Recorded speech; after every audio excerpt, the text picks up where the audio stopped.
Marfs. I'm a law professor at Brigham Young University and the director of the International Center for Law and Religion Studies. It's my pleasure to be the beginning speaker at this session.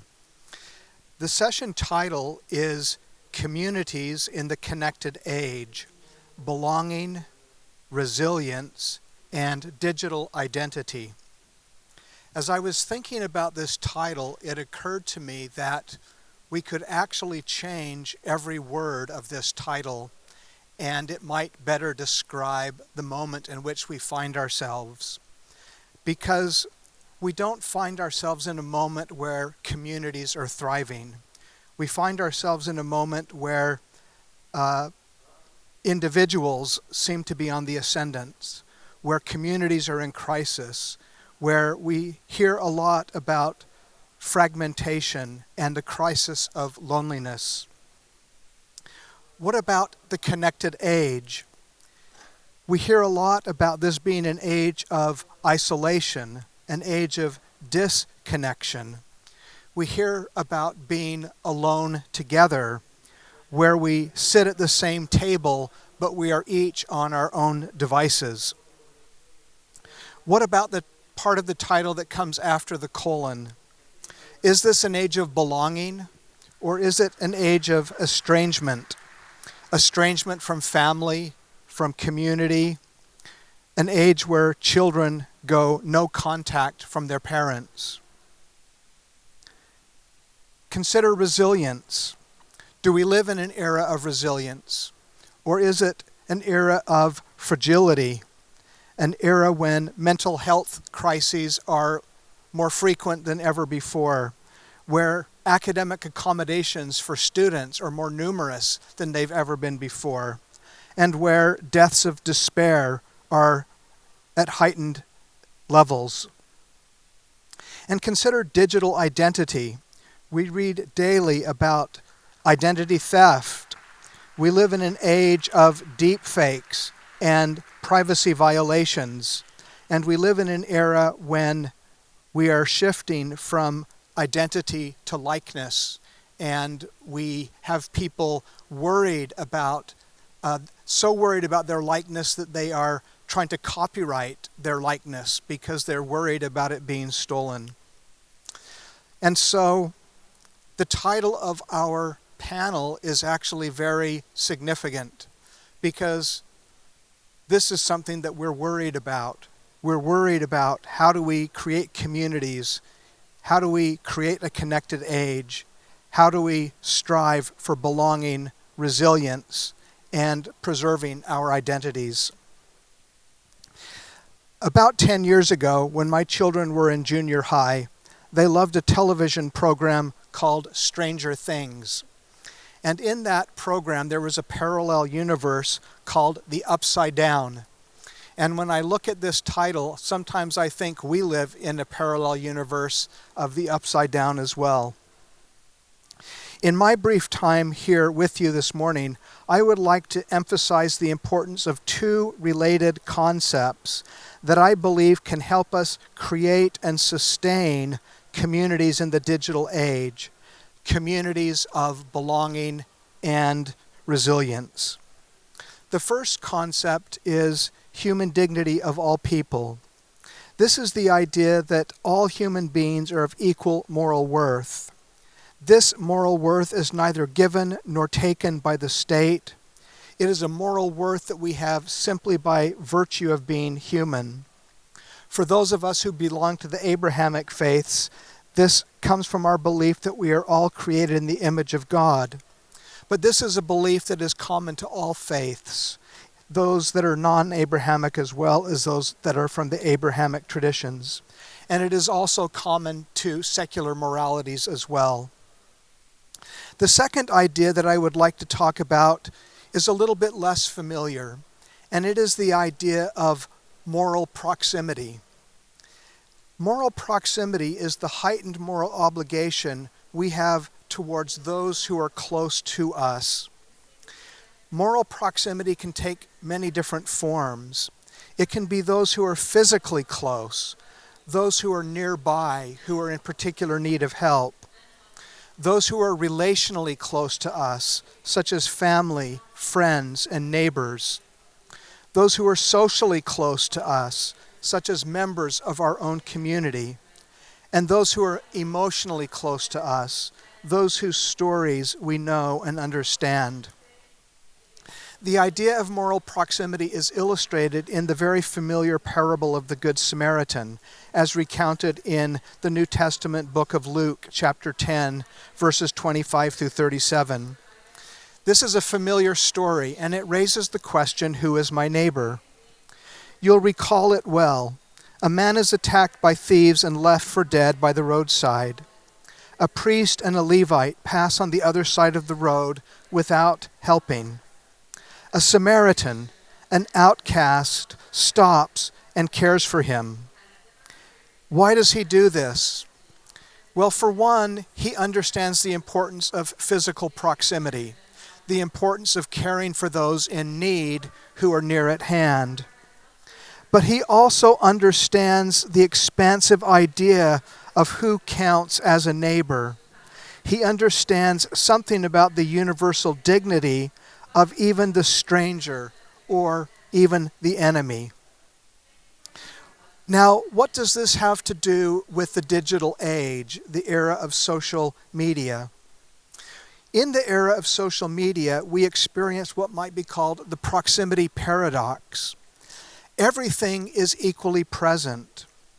The family member's birthday, the distant war or famine, the celebrity breakup, all of them are equally present to us, and our attention is dispersed. Visibility can replace responsibility, and thin relationships can replace thick relationships. Artificial intelligence in particular poses a threat because it can provide the illusion of relationships that are particularly alluring. This takes the form of sycophancy. Artificial intelligence relationships are often very reassuring. They simulate patience. They are eager to listen and provide positive reinforcement. Now, of course, there are a lot of positives that come from social media and from online relationships as well. They can humanize distant strangers. They can help us create empathy. They can mobilize humanitarian assistance. They can democratize those who have a voice, and they can help reveal injustices. But in this digital era, in order for us to sustain and maintain communities, we need to re-emphasize the significance of moral proximity. We need to attend to those who are near at hand. As Aristotle taught, moral life is lived within communities. We need to reinforce the importance of friendship, philia.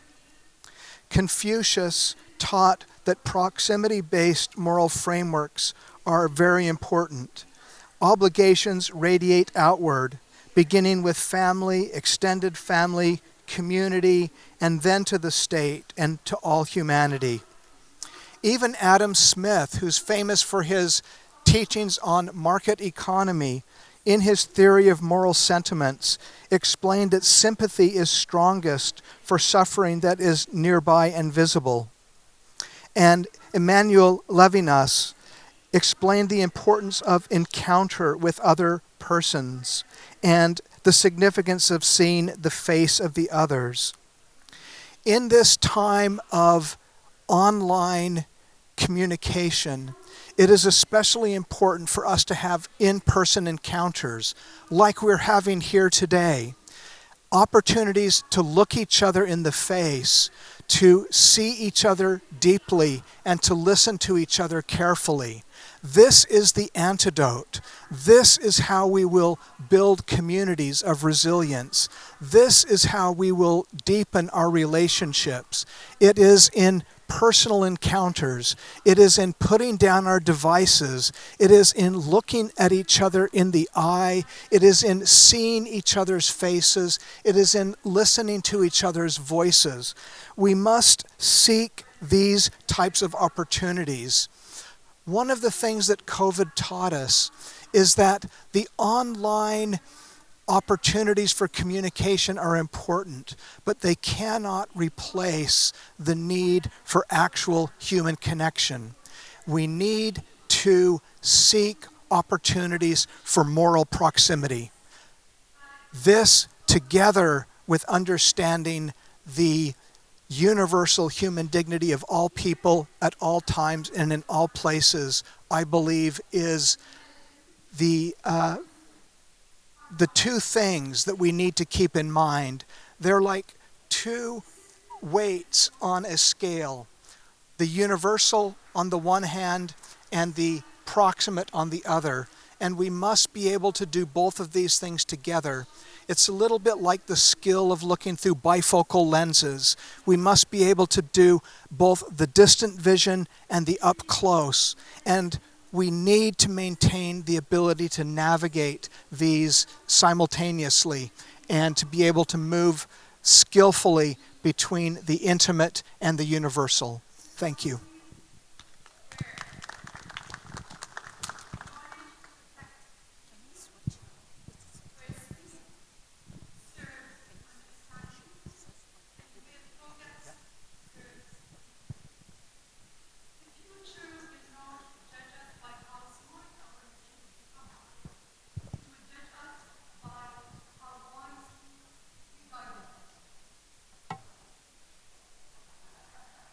Hello, everyone. So thank you for attending this session. And I would like, first of all, to welcome our panelists. Definitely, Dr. Bert, thank you so much for the inspiring speech. And Dr. Brett is the Professor of Law and Director of the International Center of Law and Religion Studies in Brigham Young University Law School. And Mr. Danny, he's the founder of Women Champion for Change. And we have with us Dr. Rich, he is the Associate Academic Vice President and the School of Education in Brigham Young University. And our last panelist is Mr. Steve, Head Digital Learning from Just Dubai Institute. So today we are discussing, and my name is Lulu El-Marzougi. I'm switching my role to be your moderator today. So you spoke, Dr. Brett, about some really interesting, heavy terminologies when it's come to academia, when it's come to belonging. And, we work in organizations that is really, we communicate with more than 100 nationalities around us. And usually we keep telling people belonging is not accidental. It should be designed. But then my question to our panelists, and I would like to start with Dr. Brett, how are digital environment reshaping belonging and community identity? I will be brief because others have not spoken yet. I think what the digital world does is it makes, as I said earlier, it makes everything equally present. And so what's happening to the celebrity is equally present to what's happening in your immediate life. And so differentiating between what is close at hand and what's distant becomes more difficult. Yeah, maybe I'll add to that and Brett mentioned this in his remarks, but part of what I think digital environment is doing is making or rendering belonging very thin at times. It's on for me, yeah? Can people hear me? Yeah? Okay. So it's making it a very thin sense of belonging instead of a thick community it's detached from responsibility. In some ways, we have a generation that is connected more than ever before and connected to everything, but in some sense connected to no one. because they're connected to everything. And I think that digital environment has their possibilities for good there, but in a lot of ways it does flatten that plane in a way where everything is the same, and therefore it's nothing is proximate, nothing is close, nothing is thick. There's no connection that is deep.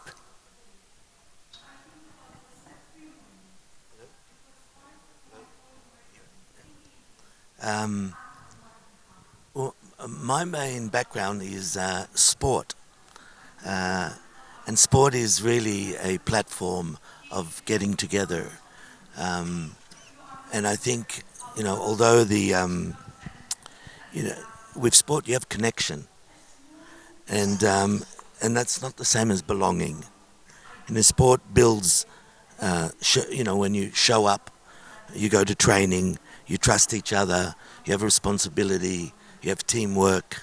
This is all not digital, but I think using digital for doing cross-border connections is important.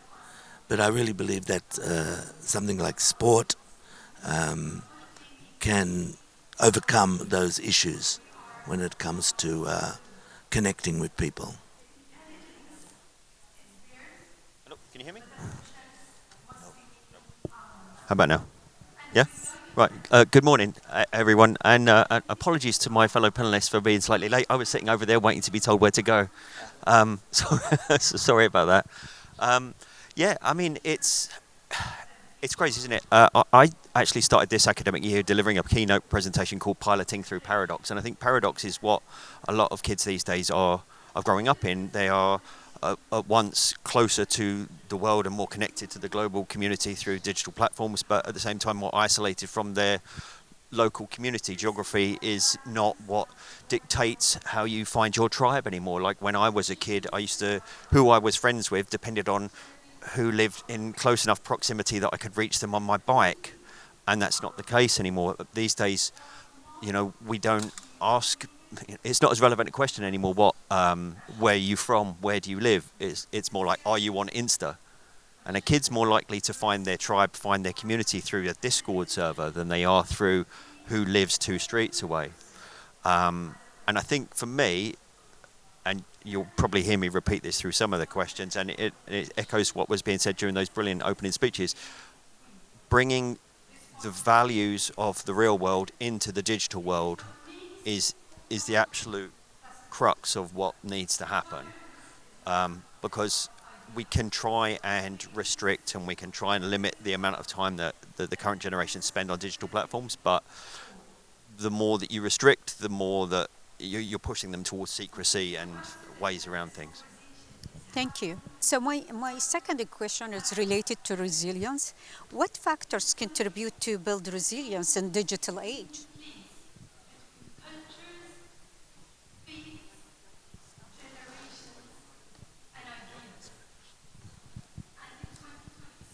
I'm happy to jump in. I think something that contributes to resilience for anyone, but especially for the rising generation, is something we heard this morning as well. I echo just brilliant remarks this morning from the speakers. And the piece I want to highlight is that resilience is something that we can help form when we connect ourselves, the rising generation, to their roots.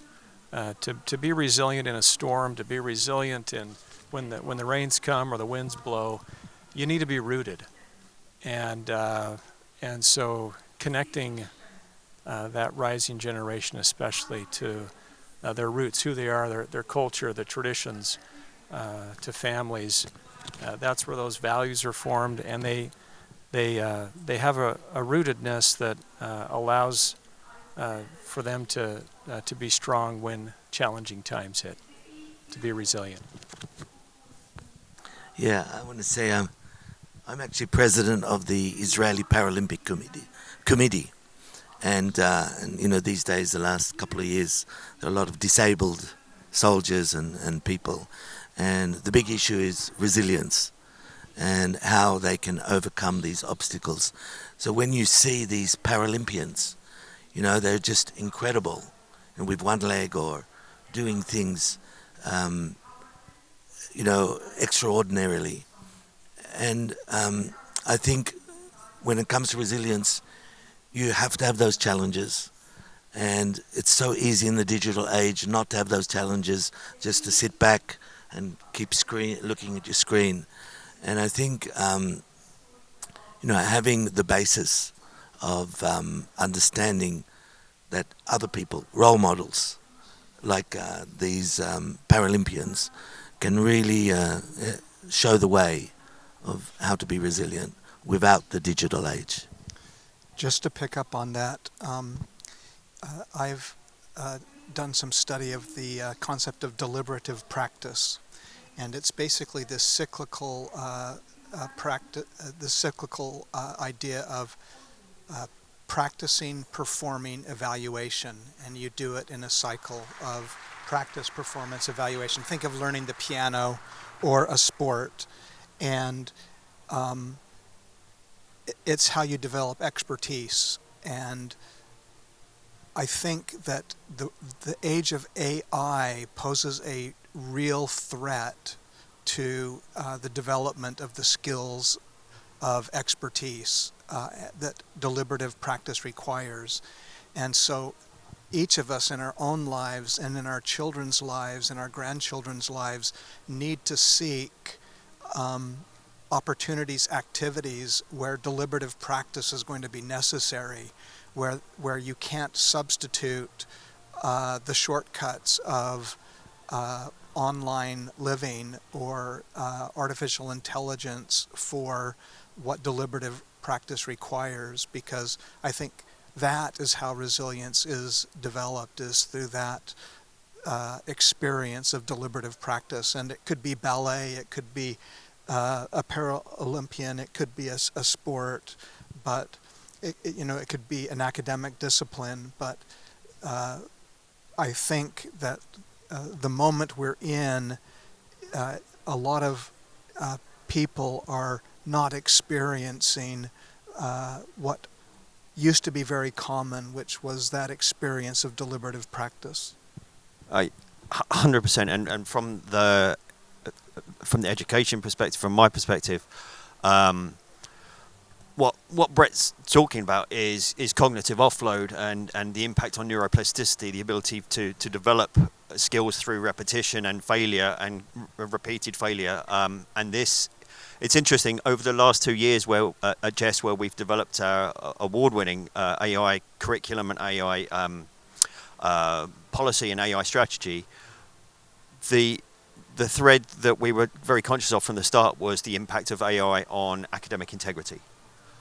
But for me, what's evolved is the bigger threat is the impact of AI on justice, on the ability to be resilient, the ability to develop skills natively because you are offloading them. And that it's quite scary. I mean, everything I'm saying to you right now comes from a session that I delivered to our Year 7 students. And I pointed out the irony to them that I'm standing in front of a group of 12-year-olds talking about cognitive decline. And as I said to them, when I was your age, the only time we would talk about cognitive decline was with the elderly.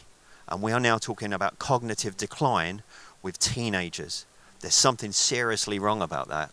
And it's one of these things, like when everyone was waving flags about social media 15 years ago, and a lot of us just kind of turned our eyes away because it was fun or it was making lots of people lots of money. We can't afford to do that this time around. We need to learn from the mistakes from social media when it comes to artificial intelligence.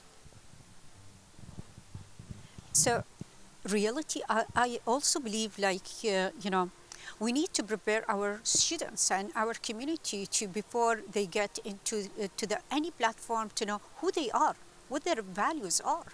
Because if they don't, then the digital will assign these values to them. And that's the critical part. Even we need to prepare them for critical thinking, which is really important, to at least they can critique, validate information. Information is like around us massive, and there is a lot of information, and it's like we need to prepare them to validate this information. And also we need to keep emphasizing on, you know, sense of community, sense of belonging. These are really important to build that community who has a strong foundation.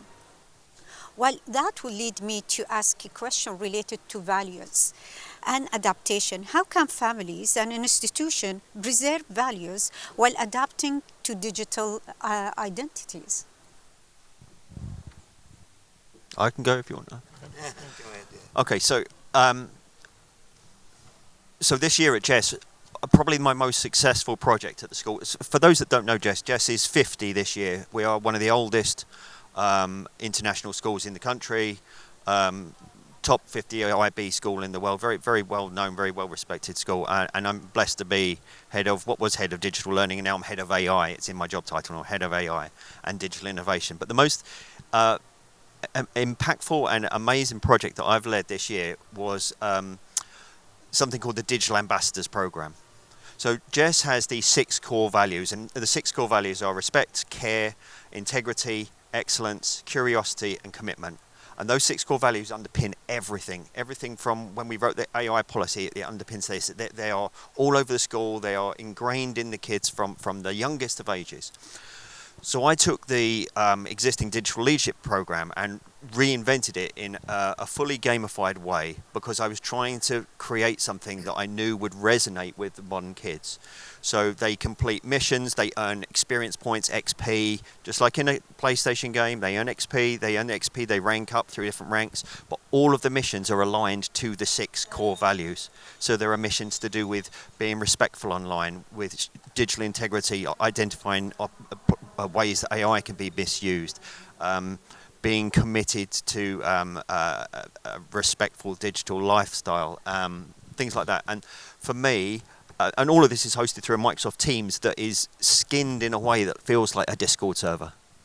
And that was very deliberate, because I'm trying to create something that resonates, as I say, with a generation that otherwise would just see it as another tick box exercise. And in the 6 months since the program's been running, we've got over 100 kids in the program. They've earned nearly 20,000 points, and it's been a huge success. I'm more than happy to show it off to anyone. I've got my laptop with me. I'm more than happy to show it off if anybody's interested in seeing it. I have a question for you. Yeah, go. Okay, how do you use role models in this model? Okay, so there's kind of interlocking cogs here, because we also have a 6th form executive council. And there's the head boy and the head girl who chair that, and then they have their council, and each member of the 6th form executive council is a representative for a different aspect. So there's an environmental rep, there's a creative arts rep, and there's a digital rep. She's a year 12 student right now, going into year 13. So she will then chair, she's just forming it literally this week into next week, she will then chair her digital council with representatives from each student, and that core group, that cog kind of sits above the Digital Ambassadors Program. The Digital Ambassadors Program is more super curricular. And it's funny, when I launched it, somebody said to me, "Oh, but surely you only want a program with 10 kids in it. What happens if 200 kids join?" And I said, "Brilliant. This isn't like a football team. Every single kid's got a device in their hand and 2 more devices in their bedroom. We should want all of them to be in this. We should want them all to engage with it."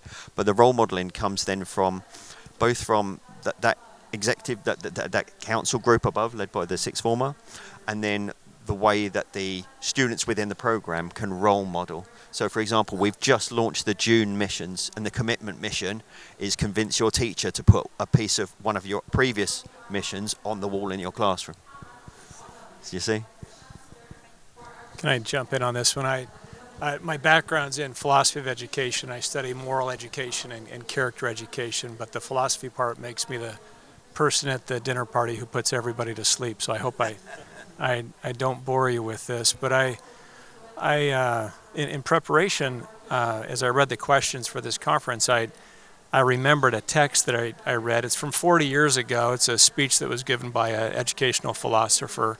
His name's Thomas Green. It's called The Formation of Conscience in an Age of Technology. And he goes on to talk about 5 different conscience as craft, conscience as memory, conscience as membership, conscience as sacrifice and conscience as imagination. And I'd anticipated actually quoting something from that, but His Excellency Zika Nusaib, Zeki, there we go, Nusaib, there we go, sorry. This morning I think said it better than Tom Green did. And I wanted to just quote him on this question about what can we do in our families to instill these values. And we have opportunities in schools as well, but he said, and these are my notes from a translation, and so they're not nearly as eloquent as His Excellency's, but he said, culture carries wisdom and memories and moral imagination and deep lessons. I mean, a real echo of Tom Green. We have not let go of our roots, and they are not just historical touchstones. True development is not letting go of our culture. It provides us with stability. That's the resilience piece. Modernization does not require you to forget. We must preserve heritage and oral histories. This requires us to ask, how can we sustain memory anchored in moral values? At breakfast this morning with Hisham, we talked about stories. These, and so that's my long preamble to a very short answer, which is we need to preserve the stories, right? We need to preserve the narratives of our families, of our cultures, of our traditions. And I think in my own life, the values that I currently have, they come from the stories of my ancestors. It is a cultural, ancestral tradition passed on to me.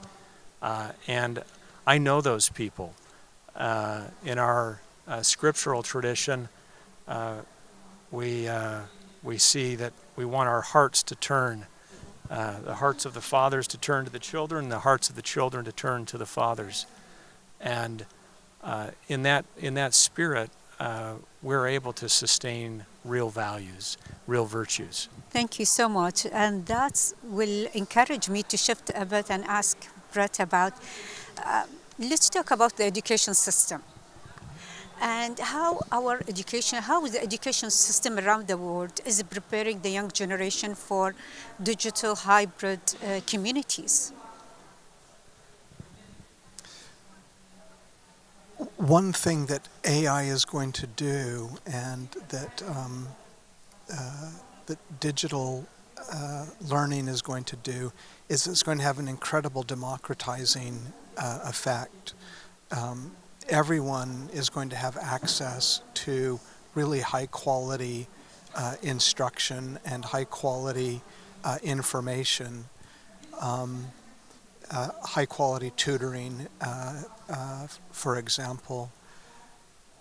What's going to be more difficult is the human connection, and what we all have to be thinking about is how to make that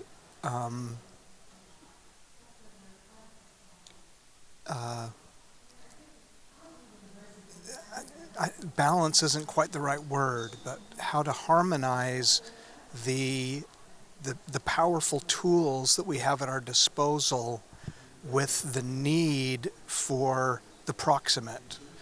We can't turn to the digital and the electronic to do all of the work, because it's going to be very seductive. It's going to be very seductive to have AI creating lesson plans, to have AI teaching, to have AI solving a lot of challenging things, because it will be able to do a lot of things superficially well, but it's not going to be able to do the deepest and most important things well. And that can only be done through the proximate. And that's why I think this idea of moral proximity is so important. You know, what Rich is talking about the connection between, parents to children and grandparents to children, and the stories of those specific stories of connection are so important, and they're really under threat because you know what AI does is it's really good at flattening and generalizing, but it's not going to be very good at the specific. It's not going to be very good at the proximate. Thank you so much. I would love to hear from you, Raj. Yeah, schools. So that's my background. My academic appointments in a school of education. I think when we think about schooling in relation to technology and how we prepare our students, one of the things that schools they just are naturally almost predisposed to do well is to help the rising generation learn how to live in community, right? To live together, part of a public, so to speak. And the Greek word, the Greek meaning of individual is idiot, and or at least its root is, and what that is suggesting is that we can't just be focused on self. Mm-hmm.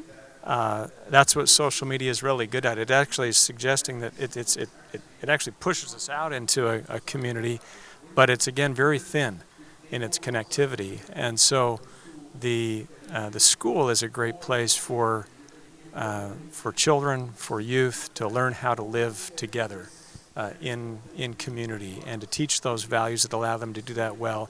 We only have reason for moral education, for character education, for values in relation to the other. And so that is one of the first places where our children meet the other, is in school. And so schools need to be ever vigilant in this age of technology to help children learn how to live together in community, in a public setting, together, and not as individuals or idiots. Thank you so much. Danny, I would like to ask you, how can digital platform be designed to strengthen social inclusivity? Because we notice that there is a fragmentation within the social. What's your recommendation, or what's your intake on that? Talk about the strengths and the weaknesses, yeah. Okay, I have another hat. It's I founded an organization. You have a lot of hats. Yeah, I've got one head, but a couple of hats, yeah. But this is I'm quite passionate about. It's called Women's Champions for Change, and it's something quite new. And the idea is to create a community of women change makers. And actually in this conference, we have 30 women from all over the Middle East that have joined and are coming here.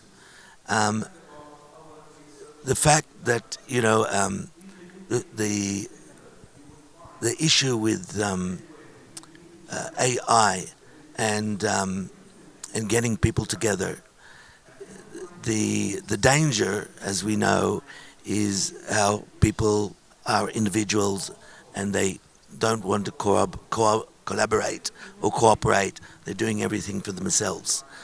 But the strength is through collaboration and through the digital age, you can create the space for these women in particular, because we have women from Lebanon and Syria and Israel. They're all communicating through the digital age, but once they meet, like here, the idea of collaborating, and that's the strength of being able to get together.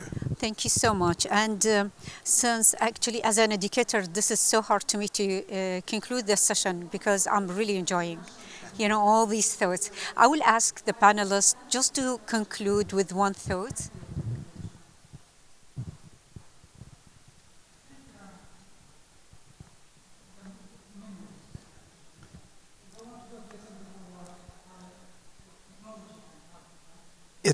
It's being here. It is being face to face. It is being person to person. That is the antidote to the digital age.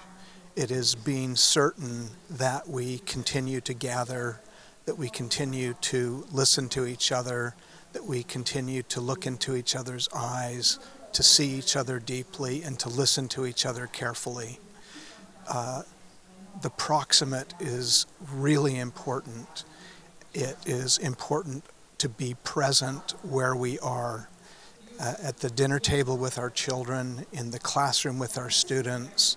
Where we are, we need to try really hard to be present in that place. Being present has never been more difficult than it is in the world in which we live today, and it's going to be more difficult in the world in which we live tomorrow. I'll end by echoing His Excellency Zaki Nusai Bai again. We need to approach our role with humility. Each society and each generation must renew our covenant with history and memory. Identity is respected when parents teach about stories of ancestors and when schools teach history of culture rooted in values. The digital age is open to the world, but it need not be shallow. We must build bridges between the past and the future. Well, I prepared something of action. Let us use technology to bring people together, but not stop there. Let us turn digital connection into safe spaces, mentorship, sports programs, women's leadership, storytelling, and very important, cross-border programs. I feel like I missed the message saying I was supposed to prepare this really beautiful, eloquent final words, which I didn't get. I think for educators, the most important thing is that we are speaking to students in a language that they understand, and that we're not just preaching at them, that we're communicating with them, that we're constructing programs of study, that we're developing critical thinking and other skills around AI literacy and media literacy with their perspective at heart. And for parents and families, I think it's absolutely essential that we remember that we are and will always be role models to the next generation. We are in a position now where the youngest students in our schools are the children of the Instagram generation.